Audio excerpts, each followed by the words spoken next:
Welcome back, Tug Addicts. It's been a crazy day or two.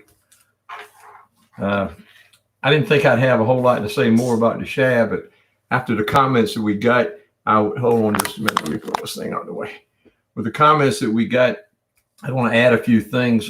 First of all, I'll go with the comment from Newt Rockney, any kid into football.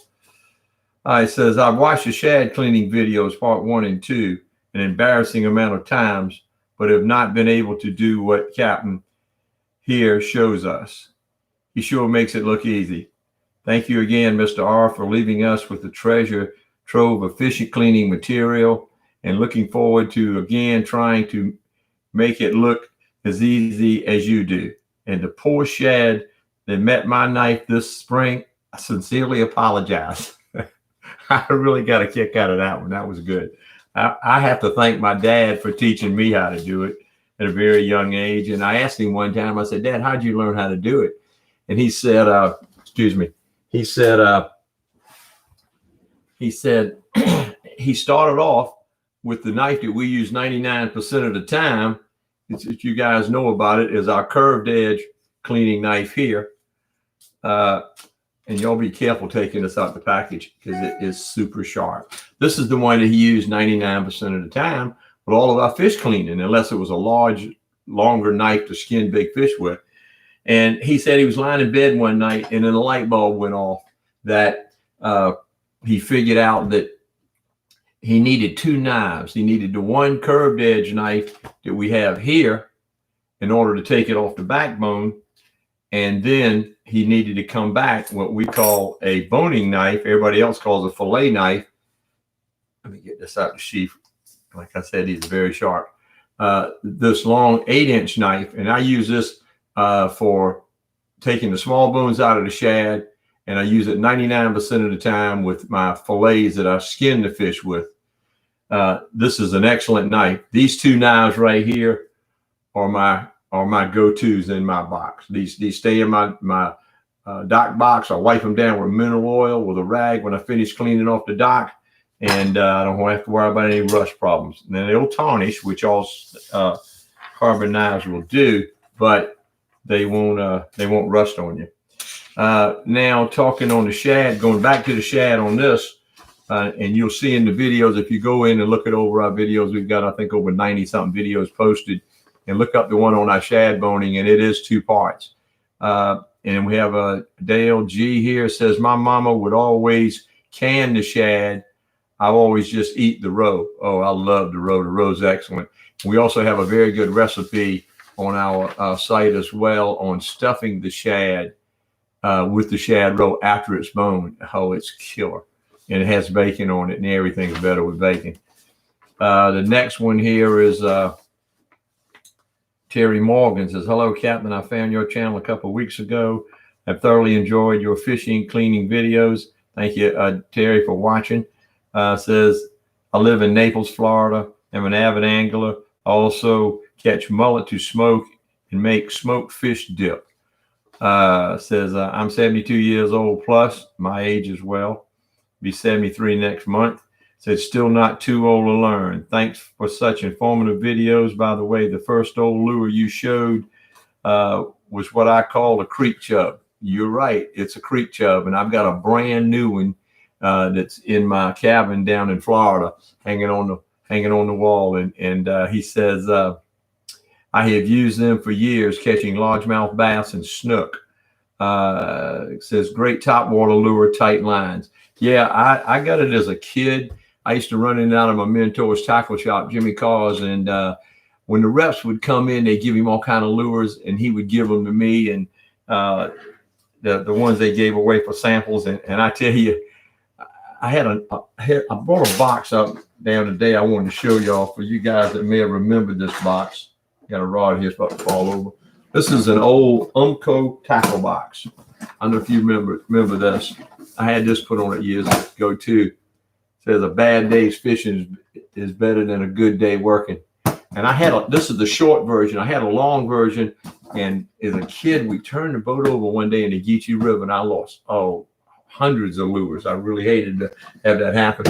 But I went out there tonight to dig that up. That's my little freshwater box. And I had some questions once before on what we use. I had some people call me on the phone from California.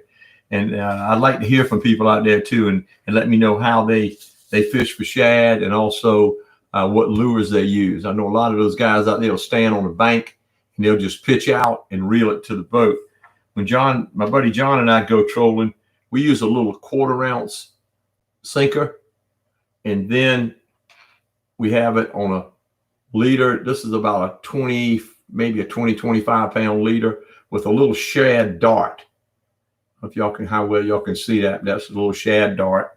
And this is the ones they used to use years ago. This is a bigger shad dart. I didn't show you all that the other night when we were going over old lures. That's almost twice the size, or 3 times the size as this one. They must have had much bigger shad back then. Here's some of the packages that you can buy that they still sell right here. Let's see how we can get that in there to show you that. It's not going very well with the lighting we have here in the office. But those little small shad darts right there are all we use here to troll for them. And here's a tandem rig. I kind of pull that back out the package with a spoon and a dart together. I'm not able to get that in there very clear. I'll have to show this another time when I'm in natural lighting and not sitting here in the office. When you catch a shad, you've got to play it very soft because it has a heavy body compared to its mouth. You're talking about paper mouth, it has a paper mouth. And that's what makes them so fun to catch. You got to play them. You just can't stand there and horse those things into the boat. Let's see. What else we got here? Let's see. Oh, we get back here again on this creek chub lure. I never heard of it being used for snook, but I know we used to catch a lot of largemouth bass on it when I was a kid. Ben Berry, what is the inshore setup? Do you just use a spinning reel setup, or do you take both a spinning reel or bait casting setup?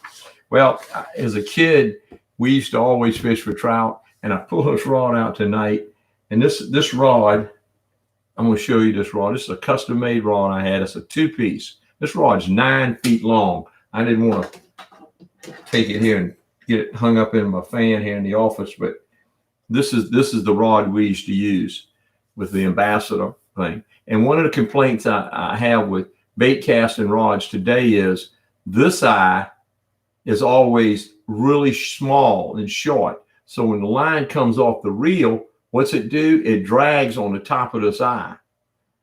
And I had this rod made in Atlanta. We had 6 of them. These are steelhead rods out of California that I got. And I looked at it tonight, and it says on here, custom made for Vince Russo, 11/26/97. Parish custom rods. I don't know if they're still in business or whatever. It was a father and son outfit.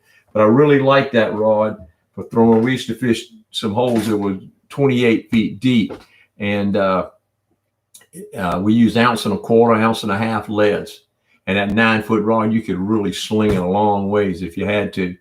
And had a lot of backbone for the larger reds and trout. And I like the fact when that line came off, it went directly in that eye. It didn't rub at the top. And the only eye that basically it was rubbing on was the tip. All the other eyes were balanced to line up straight from the reel, which I think I'm even going to do that in one of my bait casts that I use today.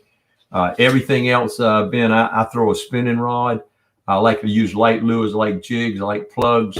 And I'm just not very efficient at throwing a bait caster when it comes to getting the distance with a lighter rod. I mean, excuse me, with a bait casting rod. I know a lot of people use them, but I just can't control them and get the accuracy and all as well as I can with my spinning rods. I think that's about it tonight. If y'all have any more comments. Oh, wait, one more thing. I just got the mail in a few minutes ago. Here it is after 7 o'clock. It's a little sharpening stone. I don't know if they sent me an extra or whatever, but I'm going to show you what this is a 600 grit stone here. And these are diamond bit stones. Now, 99% of my sharpening and touch up I use with our whetstones that we have on our website. But I've got this new sharpener I bought, and I'm going through a lot of different knife sharpeners that I'm going to show you all in another video at one time. on and it takes you, 5, 10, 15 minutes to get it right. But boy, when you finish them, they're scary sharp. I really like these new diamond tip stones here. And I'll have some references when I go over that on where you can pick up these different sharpeners as well. Let's see what we got here for our nostalgia tip tonight. I can't find the stuff here. Oh, this is funny. This that I showed you here, this old shad dart or shad spoon. I've got one hanging up in my cabin on a little piece of cardboard, and I'll have to see if I can remember to bring it back. I'm going down to golf next week, and it's got the phone number of Jimmy Carr's tackle shop on it when we only had 5 digits. And then I pulled up this one tonight for nostalgia.